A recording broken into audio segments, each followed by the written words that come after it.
Hello, I'm Robert Miles. Welcome to this recording of the Alignment Newsletter podcast. This is newsletter number 86, Improving Debate and Factored Cognition Through Human Experiments, published on the 12th of February 2020 by Rohin Shah. Highlights. Link, Write-Up, Progress on AI Safety via Debate, by Beth Barnes et al., summarized by Rohin. This post reports on work done on creating a debate setup, debate is discussed in newsletter number 5, that works well with human players. In the game, one player is honest, i.e. arguing for the correct answer, and one is malicious, i.e. arguing for some worse answer, and they play a debate in some format, after which a judge must decide which player won the debate. They're using thinking physics questions for these debates because they involve questions with clear answers that are confusing to most people, the judges, but easy for some experts, the players. Early free-form text debates did not work very well, even with smart, motivated judges. The malicious player could deflect on questions they didn't want to answer, for example by claiming that the question was ambiguous and redirecting attention by asking new questions. In addition, when the malicious player got to go first and gave an incorrect framework for finding the answer, and then made individually true claims to fill in the framework, it was hard for the honest player to rebut it. So they moved to a framework without such asymmetries. Both players gave a claim simultaneously, both gave constructive arguments, and both rebutted the other's arguments. In addition, part of the appeal of debate is that agents can zoom in on the particular disagreement they have, and the judge need only analyze the smallest disagreement in order to declare an overall winner. This suggests the following setup. Players simultaneously provide an answer supported with subclaims. Then, after looking at the other player's answer and subclaims, they can provide objections, perhaps on particular subclaims, or the overall structure of the argument. Players can concede or challenge objections left by the other player. The debate then recurses on one of the challenged objections. Currently, the malicious player chooses which claim to recurse on, in order to be conservative. There's a depth limit to the recursion. Once it's reached, or there are no challenged objections, the judge is given a transcript of the debate and must declare a winner. A new problem arises. The malicious player can exploit ambiguity to their advantage. For example, suppose the malicious player is arguing that there are 5 primes between 0 and 10, and makes the subclaims there are 3 primes between 0 and 5, and there are 2 primes between 5 and 10. If challenged on the first, they'll say the 3 primes are 2, 3, and 5. If challenged on the second, they'll say the 2 primes are 5 and 7.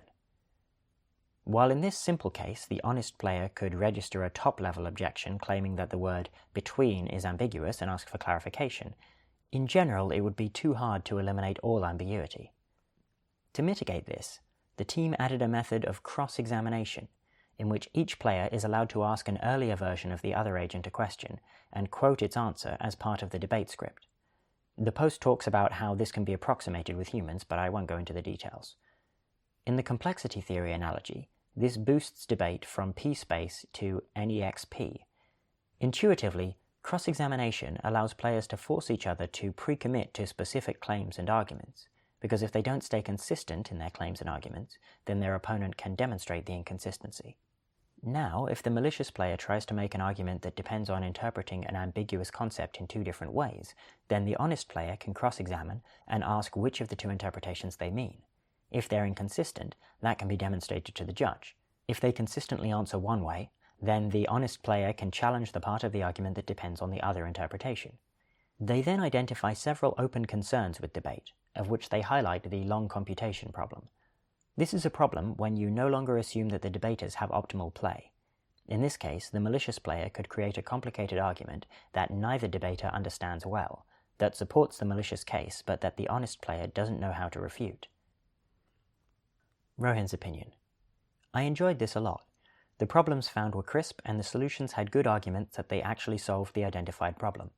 Reading through the actual examples and arguments made me more optimistic about debate in general, mostly from a felt sense that the actual concrete results were getting closer to matching the theoretical ideal, and that there actually could be reasonable solutions to messy problems like ambiguity.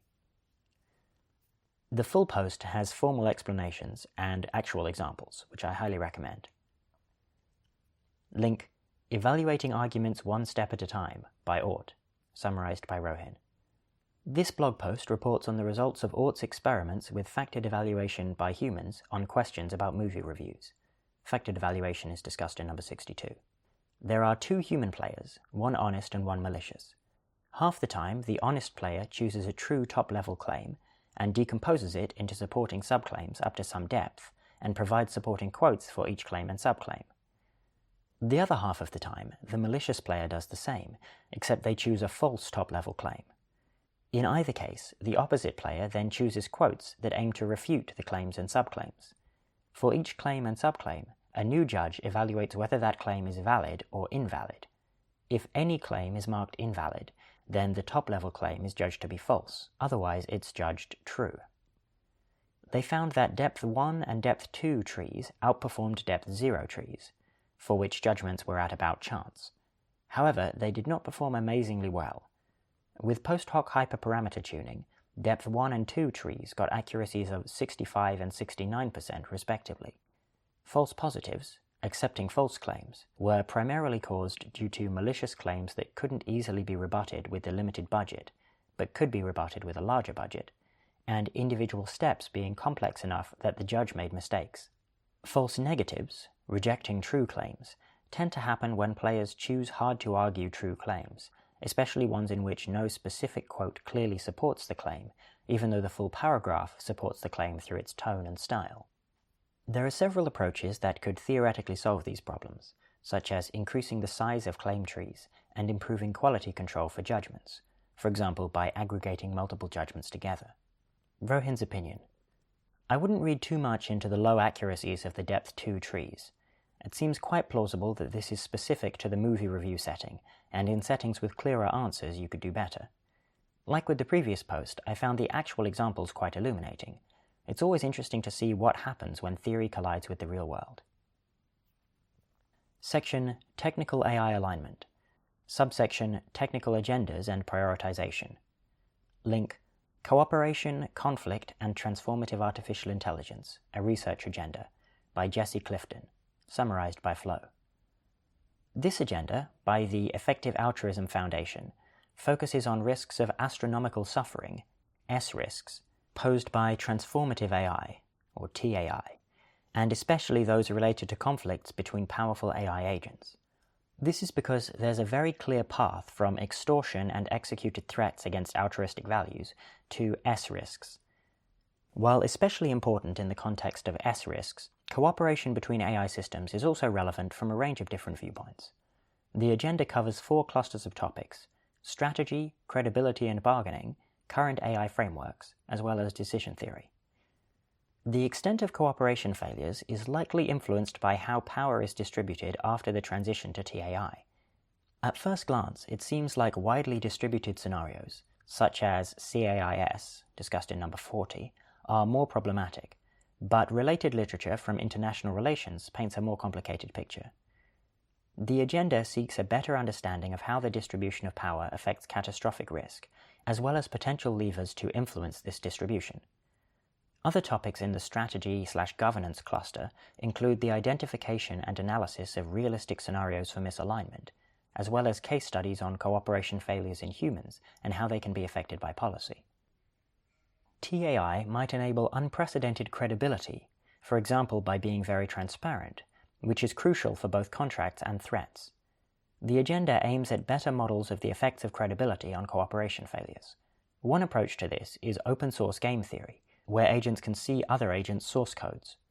Promising approaches to prevent catastrophic cooperation failures include the identification of peaceful bargaining mechanisms, as well as surrogate goals. The idea of surrogate goals is for an agent to commit to act as if it had a different goal, whenever it's threatened, in order to protect its actual goal from threats. As some aspects of contemporary AI architectures might still be present in TAI, it can be useful to study cooperation failure in current systems. One concrete approach to enabling cooperation in social dilemmas that could be tested with contemporary systems is based on bargaining over policies combined with punishments for deviations.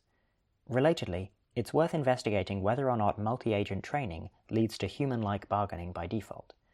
This has implications on the suitability of behavioral versus classical game theory to study TAI. The behavioral game theory of human-machine interactions might also be important, especially in human-in-the-loop scenarios of TAI. The last cluster discusses the implications of bounded computation on decision theory, as well as the decision theories implicitly used by current agent architectures. Another focus lies on acausal reasoning, and in particular the possibility of acausal trade, where different correlated AIs cooperate without any causal links between them. Flo's opinion. I'm broadly sympathetic to the focus on preventing the worst outcomes, and it seems plausible that extortion could play an important role in these, even though I worry more about distributional shift plus incorrigibility. Still, I'm excited about the focus on cooperation, as this seems robustly useful for a wide range of scenarios and most value systems. Rohin's opinion. Under a suffering-focused ethics, under which S risks far overwhelm X risks, I think it makes sense to focus on this agenda. There don't seem to be many plausible paths to S risks. By default, we shouldn't expect them, because it would be quite surprising for an amoral AI system to think it was particularly useful or good for humans to suffer, as opposed to not exist at all, and there doesn't seem to be much reason to expect an immoral AI system. Conflict and the possibility of carrying out threats are the most plausible ways by which I could see this happening, and the agenda here focuses on neglected problems in this space.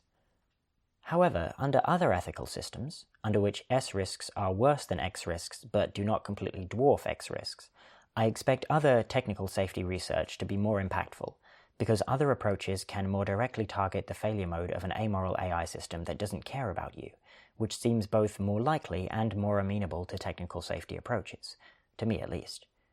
I could imagine work on this agenda being quite important for strategy research, though I am far from an expert here. Subsection Iterated Amplification. Link Synthesizing Amplification and Debate by Evan Hubinger, summarized by Rohin. The distillation step in iterated amplification, discussed in Newsletter 30, can be done using imitation learning.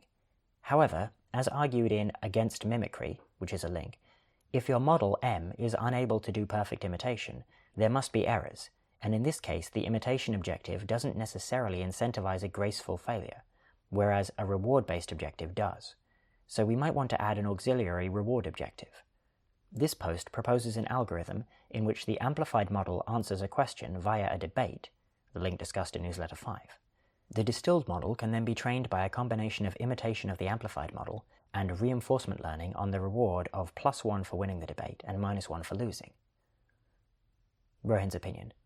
This seems like a reasonable algorithm to study, though I suspect there's a simpler algorithm that doesn't use debate that has the same advantages. Some other thoughts in this thread, and there's a link to a discussion on the alignment forum. Subsection Learning Human Intent. Link Deep Bayesian Reward Learning from Preferences by Daniel S. Brown et al., summarized by Zach. Bayesian inverse reinforcement learning, IRL, is ideal for safe imitation learning since it allows uncertainty in the reward function estimator to be quantified. This approach requires thousands of likelihood estimates for proposed reward functions. However, each likelihood estimate requires training an agent according to the hypothesized reward function. Predictably, such a method is computationally intractable for high-dimensional problems. In this paper, the authors propose Bayesian reward extrapolation, or BREX, a scalable preference-based Bayesian reward learning algorithm. They note that in this setting, a likelihood estimate that requires a loop over all demonstrations is much more feasible than an estimate that requires training a new agent. So they assume that they have a set of ranked trajectories and evaluate the likelihood of a reward function by its ability to reproduce the preference ordering in the demonstrations. To get further speedups, they fix all but the last layer of the reward model using a pre-training step. The reward of a trajectory is then simply the dot product of the last layer with the features of the trajectory as computed by all but the last layer of the net, which can be pre-computed and cached once. The authors test BREX on pixel-level Atari games and show competitive performance to T-Rex, which we discussed in Newsletter 54, a related method that only computes the MAP estimate.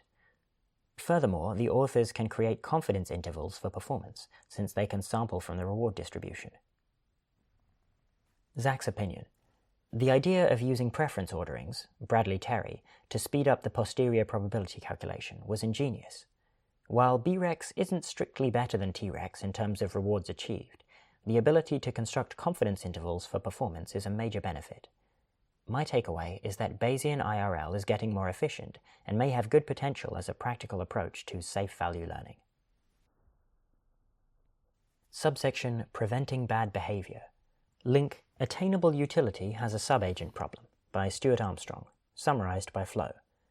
This post argues that regularizing an agent's impact by attainable utility, a link discussed in Newsletter 25, can fail when the agent is able to construct subagents. Attainable utility regularization uses auxiliary rewards and penalizes the agent for changing its ability to get high expected rewards for these to restrict the agent's power seeking. More specifically, the penalty for an action is the absolute difference in expected cumulative auxiliary reward between the agent either doing the action or nothing for one time step and then optimizing for the auxiliary reward. This can be circumvented in some cases. If the auxiliary reward does not benefit from two agents instead of one optimizing it, the agent can just build a copy of itself that does not have the penalty, as doing this does not change the agent's ability to get high auxiliary reward. For more general auxiliary rewards, an agent could build another, more powerful agent, as long as the powerful agent commits to balancing out the ensuing changes in the original agent's attainable auxiliary rewards. Flo's opinion. I'm confused about how much the commitment to balance out the original agent's attainable utility would constrain the powerful subagent. Also, in the presence of subagents, it seems plausible that attainable utility mostly depends on the agent's ability to produce subagents of different generality with different goals. If a subagent that optimizes for a single auxiliary reward was easier to build than a more general one, building a general powerful agent would considerably decrease attainable utility for all auxiliary rewards, such that the high penalty rules out this action. Section News. Link TAISU, Technical AI Safety Unconference, by Linda Linsfors, summarized by Rohin. This unconference on technical AI safety will be held May 14th to 17th. Application deadline is February 23rd. Link AI Alignment Visiting Fellowship, summarized by Rohin. This fellowship would support 2 to 3 applicants to visit FHI for 3 or more months to work on human-aligned AI. The application deadline is February 28th. This concludes Alignment Newsletter number 86. For more information, you can go to rohinshah.com/alignment-newsletter, where you can find all of the previous newsletters and also a spreadsheet of all of the papers and summaries that have ever been featured. Thank you for listening.